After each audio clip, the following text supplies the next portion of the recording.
Wanafuzi muzimu gwa Ken guguno era mbiri bamaze okugumuwa ayina okuddayo akyaguwe buto ku nsi omubirengo kuwadde bagumuwadde maliriza oleeta obuma bwange wano bw'amaliriza ayina okuleeta obuma bwa jjajja emitwalo 8 kuba ddongi era baagala agende makuba amalungi bamwagaliza lugendo olaba abantu kubeera ku nsi ng'olowooza buli omu gw'oli naye muntu mulamu oba kale muntu alina obulamu naye ng'ate abamu tubeera n'abaafa dda abasawo gye bali lwola nfuuzi alaze wala abadde ayagala mubiri era ogenda okulengera akayizi eyaliko kati amala abuuza ono kwegamba jjajja muntu amubuulire ekibaddewo baatugamutuge n'asooka alaga omukongozi ono ekyamutuukako bamutugira mu mmotoka era abadde akomyewo ng'ayagala mubiri wabula nga kyayagala ayagala kubaako byamaliriza ku nsi tugenda maaso n'ensi y'omwoyo ekitundu kyakubiri oba ensi y'emyoyo ebeera etya tubeera mu bulamu bw'ensi eno nga tuli mu bulamu bw'abantu naye waliwo ensi ey'emyoyo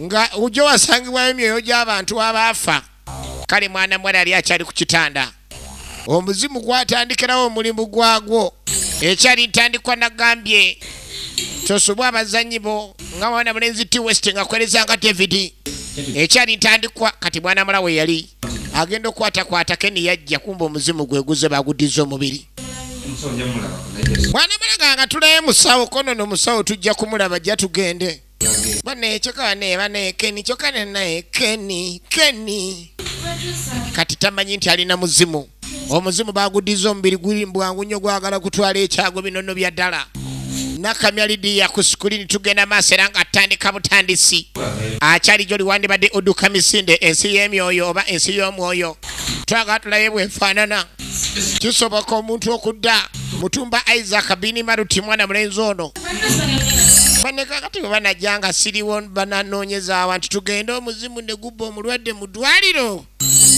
omuzimu gucumya omulwadde mu ddwaliro abasawo baali tebalaba era ekiri eno omusajja wattu ye David ekyatuukawo omusajja wattu munakuwavu nnyo ku kyatuuka ku Ken kuba ye takikiriza ekyatuuka ku muganda we yali takikiriza okubeera nga Ken mufu era agezaako okusaasaanya amawulire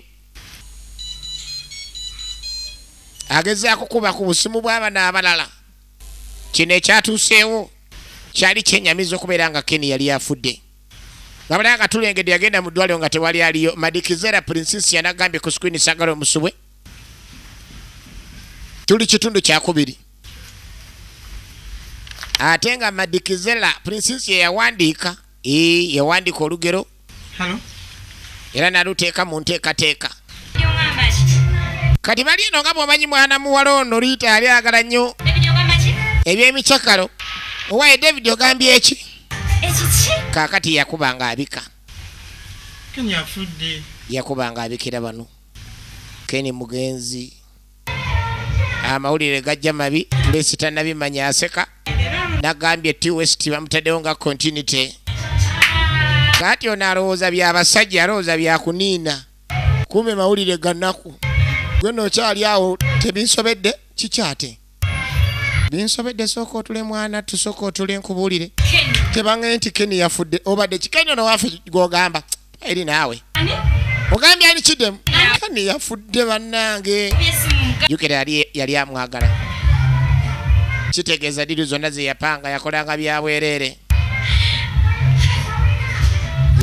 byabwereere omuvubuka gwe yafiiririra nga amufune mu ggabo kati ate obulamu bwe bwalugenda ekyali ntandikwa ekitundu ekyokubiri twagala okumanya wa gye biggweera omuntu asobola okudda nga afudde n'akomerawo mu mubiri gwe era n'abaako byakola ebyali byamulema Katwezi yakwata essimu ayongera okukakasa oba kyeboogera kituufu wama David nkakasa kyogamba Ken yafudde nti Ken yafudde bannange kyoga Ken yafudde oba yafudde ddani yafudde omulambo gukyali mu ggwanika kumbe eri omuzimu gwali gutandise okukola ekyagwo gwo guba n'okugana obwangu naye guba mugwanika tekigugaana kuvaayo guli guba gusigadde bodo omwoyo guba gwatambula dda gwe gusooka omubiri okutambula ekyali ntandikwa na bwana igwe entandikwa egenda maaso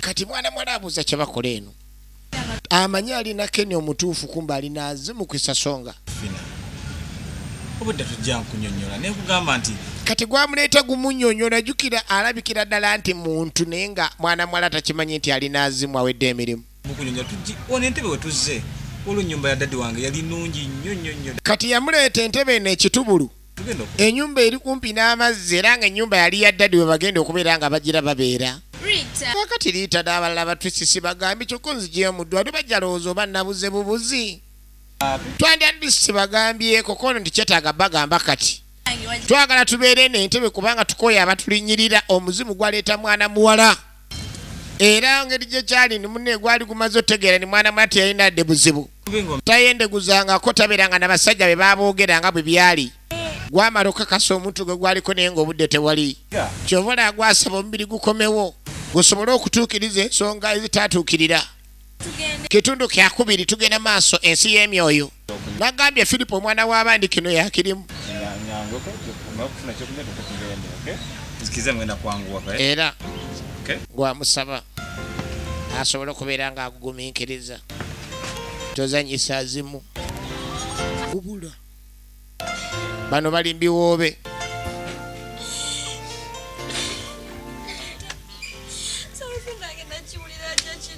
eno bali mbiwoobe beralikirya Sarafina tebamanyi kye bagenda gamba Sarafina tebamanyi kye bagenda gamba Sarafina era amaziga ge balimu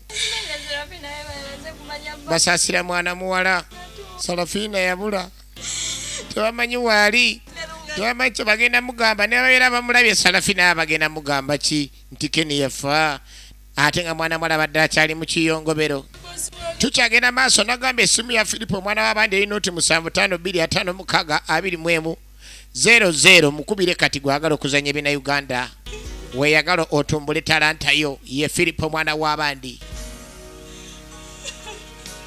kakati miranga myerere kyabamala enviiri ku mutwe bonna bonna bambi nga tebakkiriza nti Kenny asobola okubeera nga mugenzi ssaawa zino nga omanyi obulamu bw'ensi bwe butyo bwe butambula leero wooli enkya toliiwo leero lwange enkya lulwo buli mbwa n'olunaku lwayo buli mbuzi n'olunaku lwayo David kyamukuba wala musajja wattu yaakaabira eno ku bitooke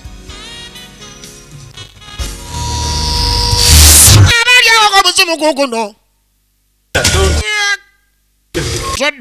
todduka jangu Kenny munange genda Kenny oyagala ki Kenny wafa guzze gwamugamba totya David yenze jangu musajja wattu yatandika ogamba Kenny nvaako munensi nakye nakoze Kenny wafa kati onjagaza ki kumbe gwagala buyambi teguzze mu bubi ayagala kimuwulira ayagala amuwa ebisumuluzo by'ennyumba gye baasikira ey'entebe yali eya taata jukira gye gwagala otwala mwana mwala Sarafina togamba muntu yenna funira bifunguwo togamba muntu yenna nti ondabyeko azimu baamuwa omubiri Kenny is back in action sigala mu ofisi yange na buli kimu era yamukwasa woofiisi na buli kimu abeere nga akiddukanya jangu kunona bye neetaaga wabula nga buli kimu kye yeetaaga ajja kujja nga akikimenga ku David togamba omuntu yenna nti ondabyeko omuzimu gwakomawo mu mubiri gwa Kenny gwennyini era asaba bisumuluzo by'ennyumba y'entebe tobaako gw'ogamba nti ondabyeko Kenny munange sirina kye nakola Kenny ng'ali bulaza nali nkwagala bulaza twakuzise n'ensonyiwa munange twakakuziika ennaku tezinayita Kenny oyagala kyoli mu ntaana Kenny kumbe kye gwagala teguyina mutawaana era gwamugaa gweka asobola okundaba teri asobola kundaba naye kkiriza nijja kujjanga nkulaye buli kimu kye naabanjagala ojja kubeera ng'okimpa talina buzibu na muganda we wabula ayagala muyambe mu bintu ebimu Kene bisumsuma.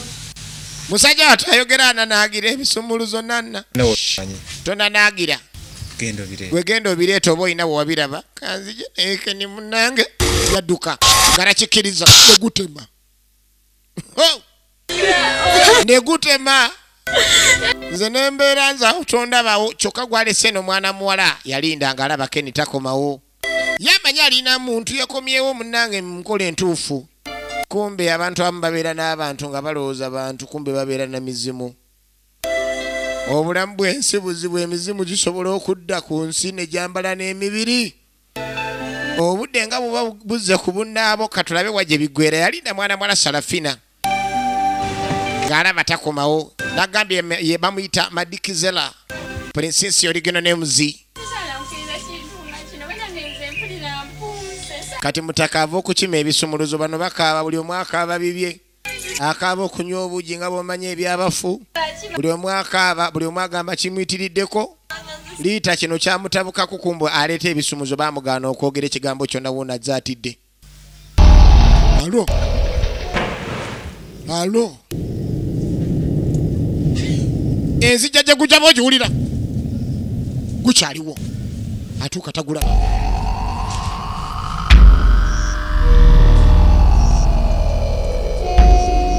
Guguno. Yekanga musajja wattu ayagala aweeyo ebisumuluzo leeta tontya Bulaza. Bulaza leeta tontya. Nja kuba nga nzija.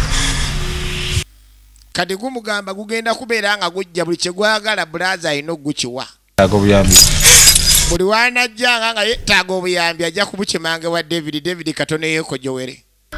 David katono yeekojowere kino banenga kinsuseeko sikirabanga namala nkiraba alazeewa. Alazeewa David yawunga era ekyaddeko kwe kuzaako emisinde ne bwebanze. Ne bwembanze. Efirimu egenda maaso baasi ne gukomawo. Mwana mulali alinze ekiseera ekimala musanyufu. Ndoddeyo nnyo. Amubuuza oba aluddeyo bane mbadde nkulinze naye nga ndaatukumo ne ngamba osanga ono dda ne kati lwaki oluddeyo. Laavu eri eyaabwe gye baali baakatandika yeriweera. Njaga nenga wira gabiina ne kati tugende bugenze. Kaakati engeri gye baluddeyo baagala bagende. Mwana mulato olina bw'omugamba nti ogwo muzimu era takimanyi nako nti alina muzimu. Bagiyise ensi y'emyoyo. Omuntu asobola okubeerayo ng'ali mu nsi y'emyoyo nga takimanyi. Kikyali nakyo ng'alowooza ali mu kyaddala. Kumba ali mu kirooto ekiringa ekintiisa naye ng'ate gyekiri. Tunoolera mwana mala baamuleeta. Yeno ennyumba ya muzeeyo entebe yasooka asaba bisumuluzo. Ye mwana mala yamanya. Tyagana amaka bafunye mapya omuzimu ssebo tuguzenyisa. Musanyufu Kamala si yalina ebibuna ebidugavu. Bw'amugamba nondozo ojja kwagalawo. Buli kimu kigenda tambula bulungi ewatali yadde kulemesa sekyo. Ayina simayiro era eyiye eya Baifa. Ayina simayiro y'omukulembeze. Ye mwana mulenzi ono. Nja kwagala walungi. Ene soko tugende no soko nambuze neri. Simanyi oba gutaama. Simanyi oba omuzimu gutaama naye nga nkolaganayo eri. 1 year later. Wajja wayita omwaka mulamba. Eri liita abadde agira ebintu ajja abyerabira. So neeri Keni ali ne mwana mwala Sarafina. Nga bw'omanyi bakyuse obwambalo bwakyuka eno Tracy nkugambye bane mwana gw'okyanyirira nga luli. Bane nga nkulinze ate nze ebintu eby'okundwisa bye saagala maama naye wagenda maaso n'okutereera maama naye liri wali wagala. Kaakati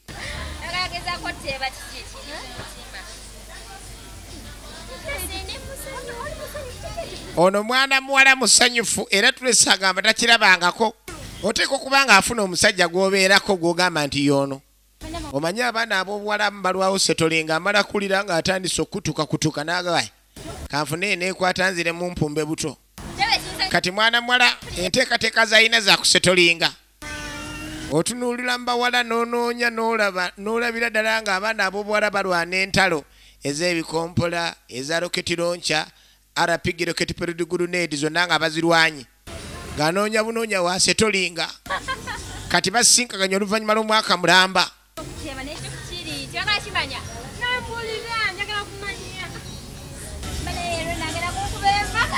Kaakati ssebo yamala n'akwatagana ne Lona. Era Lona yamala ssebo n'amugonza. Lona agenda kuwutula mwana Ono embaga gye bayita mankubuula. Liita bagenda muwasa. Lona yamala ne batta ekyama ekikusike. Ekituufu kiri nti Lona njagala. Bane nange nenfuna mputula embaga lwakuba ono gwe nnina Jagwe zanna leero. Ebintu bye byakuddaawo takutula naye mmanyi. One day one time ajja kwatula ekituufu. Bwana bale yafuna Jagwe. Mbulira kigenda beera kitya mugenda giteeka wakuseera toniwa. Nga bw'omanya abaana ab'obuwala benyumizaamu. Wadde naffe ab'obulenzi tufuna akadde kaffe n'ogaana mwana kali kadde mu mwana naye nabo balina obudde bwabwe badda ne banyumya ku baami ne benyumiza emboozi. Buli nsi n'ebyayo nga beeyongerayo. Sarafina. Eno omukwano gwo omwaka gumu guyise omuzimu gukyali mirimu. Tekera bali maka ngendo wangambye t-shirt ayita Sarafina gusanirira n'enviiri. Agenda kola budde ayagala genda ku mirimu naye nga talina waakola. Obuyambi bwonna bujja eri David muganda we kuba tasobola kudda mu ofiisi ng'eri balagaani ba